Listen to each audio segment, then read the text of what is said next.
So we are back at the neighborhood center of Camden Urban Garden. So I'm going to give you guys an update. Some people had made a comment about the sign, so I thought I'd show the sign. So I am the official urban gardener of the neighborhood center in Camden. So in my update, I just figured I'd show you the sign and give some validity what we're doing. And as you can see, we've added wood chips to keep the weeds down. It smothers them out, keeps our walkways clean. I'm going to show you our technique here in a little bit. I'll come back to this section over here in a second. Today I'm actually preparing the beds, and I'll talk some more to you guys about it in a little bit. But I wanted to give you an update on my last video, which was my log delivery. So me and my little friend, a little chainsaw that I bought, has gotten busy. And we broke down a lot of the logs, and so I hope you guys can see the difference.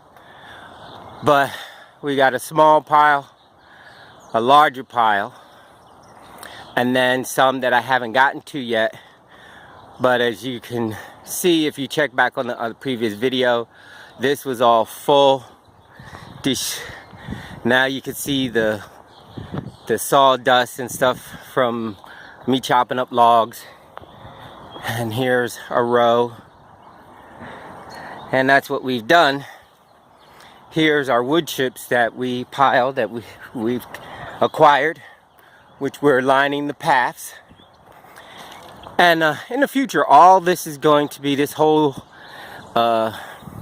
eighth of an acre is going to be, maybe a sixth of an acre is going to be developed. And you may, so there's been some questions.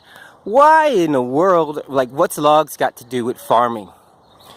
Well, it's a permaculture technique that we're using called culture, developed in Europe. And basically what we're going to do is take these logs, we are going to bury them in a mound. It looks something like this. It's not this, but it'll look something like this.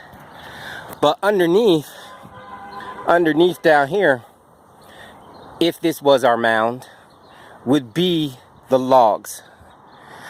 And what we do is it essentially becomes a sponge that absorbs water through the rain. Just absorbs water, and the logs deteriorate, releasing nutrients into the soil, as well as securing moisture and water for the plants to feed off of. And what you'll have is the plant will actually start growing on top of the logs. The roots will dig down and attach itself to the wood logs to get its moisture and to get its water and to get nutrients. The purpose of this is one of the things I'm doing today on this farm, which is the student farm or the learning farm. They have a cistern-based irrigation system. Over here, where we're going to do our grocery store, our food forest, there is no irrigation system. One of the ways we're getting around the fact that it's Camden soil and it's Camden water, which is a problem that many people think when they think of fruits and vegetables grown in Camden. We are going to go right over top of this. We are not digging into the ground. We are going to take all the weeds and everything, cut them down. We're going to leave them on the ground. We're going to cover everything with cardboard, and then we're going to put our logs down, some wood chips, some tree limbs and everything, some fertilizer and some fresh soil. Some more of this. Some of the and then this. So, like I said, it'll be cardboard, wood chips, logs, some fertilizer, maybe some straw, some grass clippings, and then some of this soil. And that'll be a raised bed over top of the ground. And that's what we'll grow in. We won't be digging down and growing in Camden soil.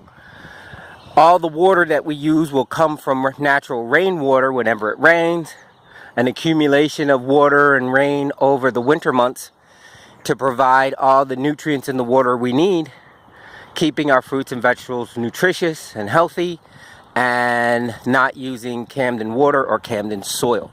We will be doing that over here, and we will actually be doing a mound right along the front of the building for the neighborhood center, and that's how we get to grow fruits and vegetables in Camden at the neighborhood center.